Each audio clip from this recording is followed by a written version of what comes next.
चलो, मैं अजीत कुमार राव फिर से आप लोगों का स्वागत करता हूं। और आज जो हम लोग पढ़ेंगे वो इलेक्ट्रॉनिक विन्यास पढ़ेंगे। कैसे इलेक्ट्रॉनिक विन्यास निकालते हैं, उसको कैसे लिखते हैं, कोई दिक्कत, उसको अच्छे से हम लोग समझेंगे। उसको समझने से पहले हम लोग को कुछ समझना पड़ेगा। जैसे कि हम यहाँ लिखे हैं 1 2 3 4, ठीक है ना, ये सिद्धांत दिया है, ठीक है ना।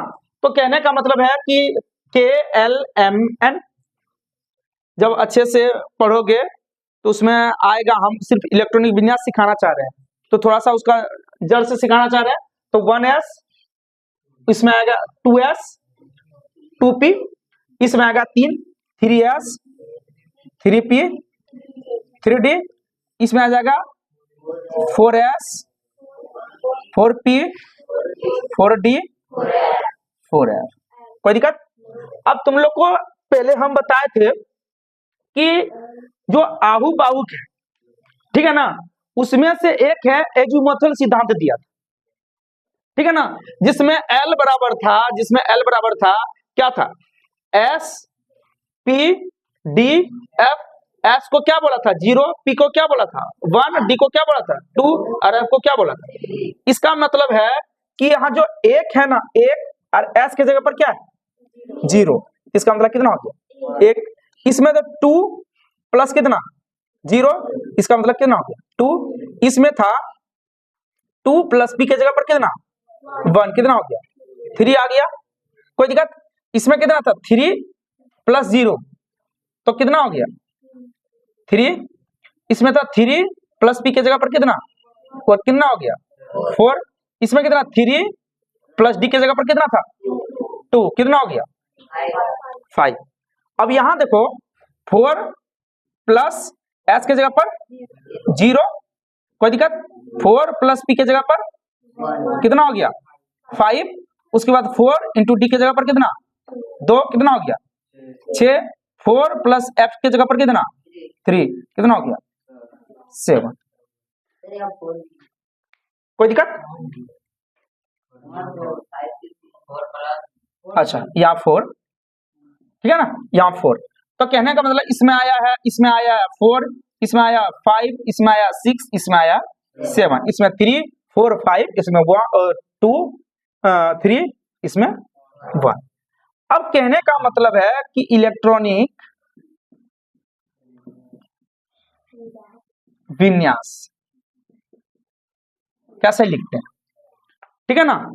इसको लिखने से पहले हम लोग को एक चीज समझना होगा यहाँ पे कि ये तो एजुमुथल ने दिया था, आहू बाहुक का एक सिद्धांत दूसरा सिद्धांत में था, ठीक है, कि L बराबर इतना, S को इतना, P को इतना, D को इतना, F को इतना। इस पे हम लोग बैठाए, ठीक है ना। और ये तो पहले ही बता चुके हैं KLMN कैसे होता है, कक्षा क्या होता है, कक्षा क्या होता है, पहले बता दिए हैं। लेकिन इलेक्ट्रॉनिक विन्यास सीखो कि कभी कभी देखते हैं कि कभी ये लिखा जाता है, कभी वो लिखा जाता है, वो कैसे होता है। तो सबसे पहले हम लोग S को लिखेंगे, 1S को लिखेंगे।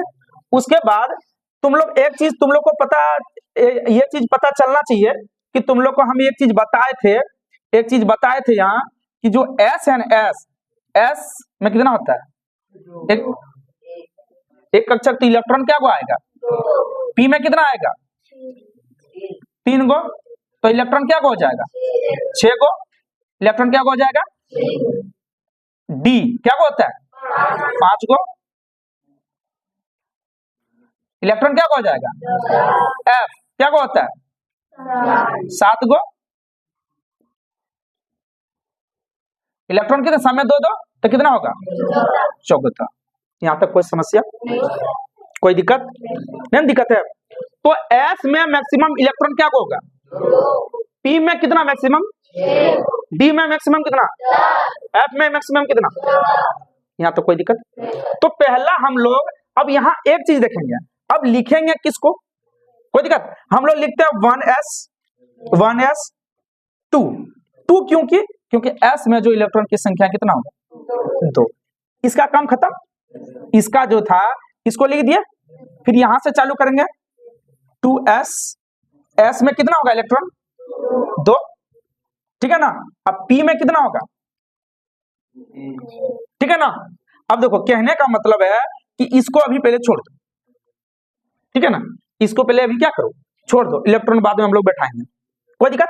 पहले लिखो इसको, लाइन से चलते हैं 1s, क्योंकि इसमें कितना है 1 है, तो जिसमें 1 है, जिसमें 1 है पहले उसको लिखेंगे, फिर उससे जो बड़ा है उसको लिखेंगे, फिर उससे जो बड़ा है उसको लिखेंगे, फिर उससे जो बड़ा है उसको लिखेंगे, फिर उससे जो बड़ा है उसको लिखेंगे, और जो मिल गया बराबर आ गया तो उसको क्रम से इस तरह करके लिखेंगे। तो पहले सबसे पहले 1 इसमें आया तो 1s को लिख दिए, फिर इसमें आ जाओ 2s लिख दिया, फिर कितना क्या लिखाएगा 2p लिखाएगा। ये इसका काम खत्म, क्योंकि ये छोटा था, सबसे पहले दिया, फिर इसका कोई दिक्कत, अगला ये लिखाएगा इसमें, तो क्या कितना हो जाएगा 3s 3p 3d, ये हो गया, इसका काम खत्म। अब इसका हो जाएगा, क्या हो जाएगा 4s 4p 4d, कोई दिक्कत। अब सिंपल सी बात है, जब हम लोग लिखेंगे तो किसका यूज करेंगे, तो सबसे पहले s को लिखेंगे, s को लिखेंगे, उसके बाद s के बाद किसको लिखेंगे 2s को लिखेंगे, उसके बाद किसको लिखेंगे, उसके बाद 3s लिखेंगे, कोई दिक्कत।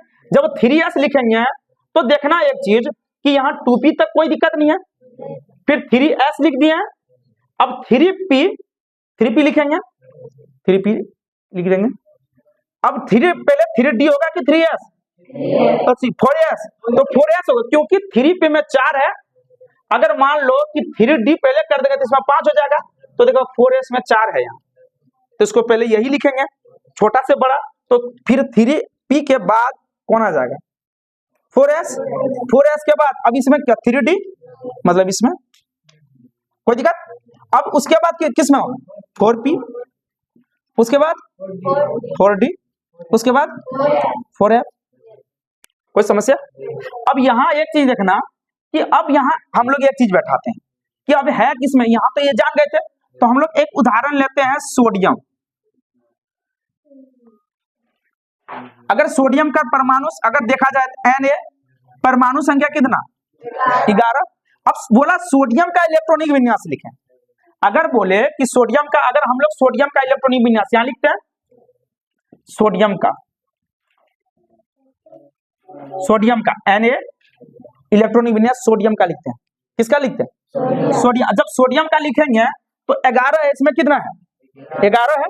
अब इसको करना क्या है कि हम लोग को इसमें से कुल मिला के 11 इलेक्ट्रॉन पूरा करना है, तो सबसे पहले कौन लिखाएगा, लिख दिए 1s, तो 1s में मैक्सिमम कितना इलेक्ट्रॉन, लिख दिए 2 इलेक्ट्रॉन, फिर कौन आएगा 2s, तो लिख दिए 2s, फिर s में मैक्सिमम कितना इलेक्ट्रॉन, लिख दिए, फिर कितना p में मैक्सिमम कितना इलेक्ट्रॉन, लिख दिए, 6 और 10 सॉरी 6 और 2 8 और 2 एक बचा, p के बाद अगला कौन लिखाएगा 3s, और कितना इलेक्ट्रॉन चाहिए 3s1। अब तुम ये देखना कि 1s जो है इसका भाग है, ये अलग रहेगा, ये अलग है, देख लेना, इन्हें मिला देंगे तो इसको अलग लिखेंगे 2, और ये जो 2s और 2p है ये इसका भाग है, तो इसको एक साथ लिखेंगे, तो 6 और 2 कितना हो गया 8, और ये 3s इसका है, 3s किसका है, इसका है, इसमें मिलेगा नहीं, तो ये कितना हो जाएगा 1। अब तुम लोग को पहले बताया 2 और 8 क्या होगा कोर इलेक्ट्रॉन, और ये क्या हो गया संयोजी इलेक्ट्रॉन। तो कहने का मतलब यही, संयोजी इलेक्ट्रॉन को ही क्या बोलते हैं संयोजकता, या इसी को इंग्लिश में बोलते हैं वैलेंसी, इसी को इंग्लिश में क्या बोलते हैं। यहां तक समझ में आया, ये सोडियम प्लस समझ में आया। एगो तुम लोग को हम सिखा एगो समझाते हैं, किसको पोटेशियम का, किसका पोटेशियम का, मिटा देते हैं इसको। अब देखना, अब देखो पोटेशियम संकेत के 19, कोई दिक्कत 19। अब मान लो अब यही से इसी से चलेंगे, क्रम वाइज से जैसे लगाए उसी तरह चलेंगे, कोई दिक्कत।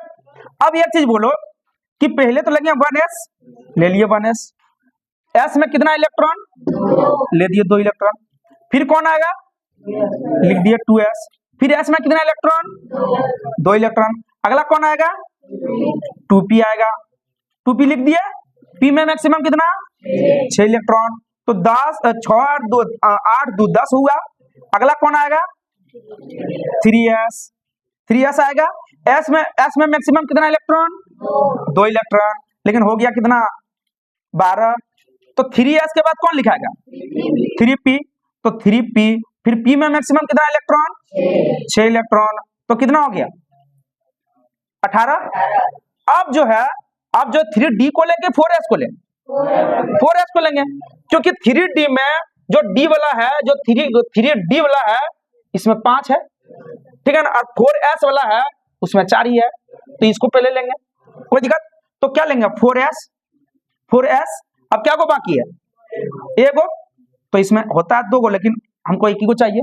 तो देखना ये जो है ये अलग अलग घर का है, तो अलग घर का, इसमें 2 इलेक्ट्रॉन। ये दोनों एक ही घर का है, तो जोड़ दो, 6 और 2 8 इलेक्ट्रॉन। ये देखो एक ही घर का है, दिख रहा है एक ही घर का। तो कितना हो गया, 6 और 2 8, और ये देखो अलग घर का हो गया। तो इसमें कितना, 1।